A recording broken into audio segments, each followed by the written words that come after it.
If you ever travel through rural Alabama and you pass a small, forgotten town wrapped in silence, turn back, because some towns don't sleep, some towns don't forget, and some still mourn the children they lost. Tonight we uncover the modern nightmare behind Alabama's old legend known as Huggin Molly. This is the story of the woman in the wailing coat.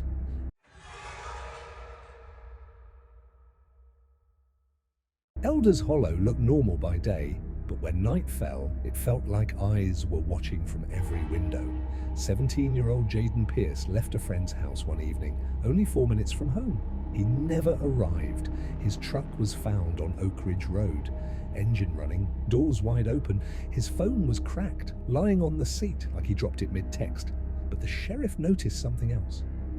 A giant handprint on the door. Wet, distorted, like a woman's hand wrapped in thick fabric. Jaden's mother waited on her porch every night, whispering his name. On the fourth night, something finally answered. A long, trembling moan drifted across the hollow. A woman's cry, deep, broken, inhuman. Every dog in town froze.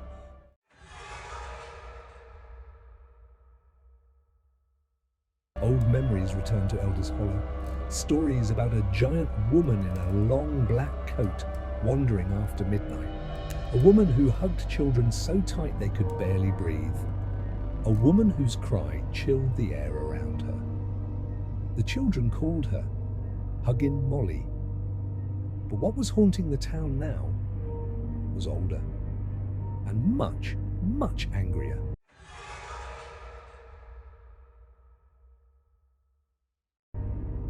Two weeks later, a teen girl named Lena Foster was found sitting alone by the abandoned train tracks, barefoot, shivering, skin cold like ice. She clung to her mother and refused to speak. When she finally found her voice, she whispered, She wrapped her coat around me, and she cried into my ear. Mother asked, "Who?" Lena stared blankly. The big woman, the woman in the coat. She thought I was her daughter, and she kept saying the wrong name. That night, Lena woke up screaming. She thought I was her daughter. I couldn't move.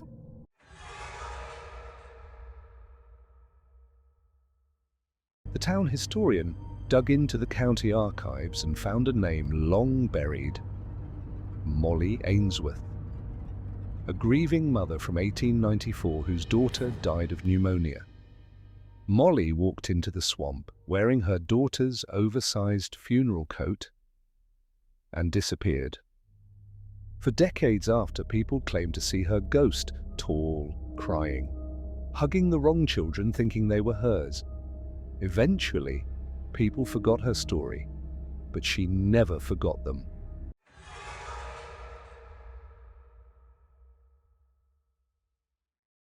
The night before the summer festival, the entire town heard it.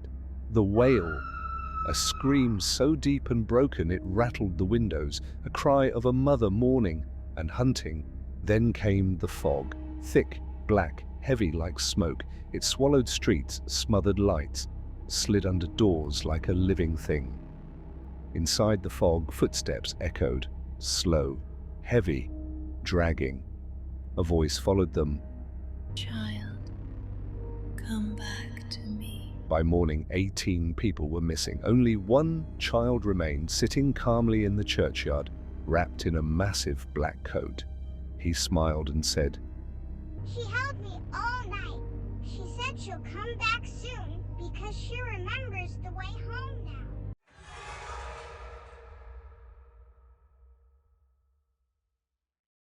The town finally understood the truth.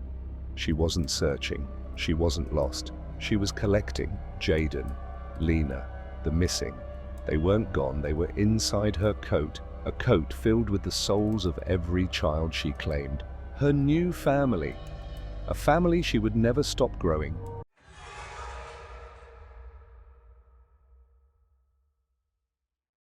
Travelers still report seeing her. A tall woman standing at the tree line, her long black coat dragging across the ground, the fabric moving, breathing, whispering from inside. Sometimes in the windless night you can hear children crying from within it. And louder than all of them, her voice. Come here, sweet child. Mama's been waiting. If you're ever in Alabama and you hear crying in the dark, don't listen, don't look, and never, ever let her hug you, because once she does, you're hers forever. Elders Hollow still stands, but it's a place people cross themselves before driving past, because every few months someone claims they heard crying drifting through the tree line. Someone swears they saw a tall figure standing in the fog. Someone's child wakes up in the night saying a woman in a long black coat whispered their name. Maybe she's still searching, maybe she's still grieving, or maybe she's building her family, one child at a time. If you ever find yourself in rural Alabama after midnight and you hear a long, broken wail echo through the dark, don't look for the source, don't call out, and whatever you do, don't let her hold you, because once she does, you won't ever come back. This is Nightbound Files, where legends don't sleep, they hunt. If you want more dark stories from the shadows of America's forgotten towns, subscribe before the night takes you to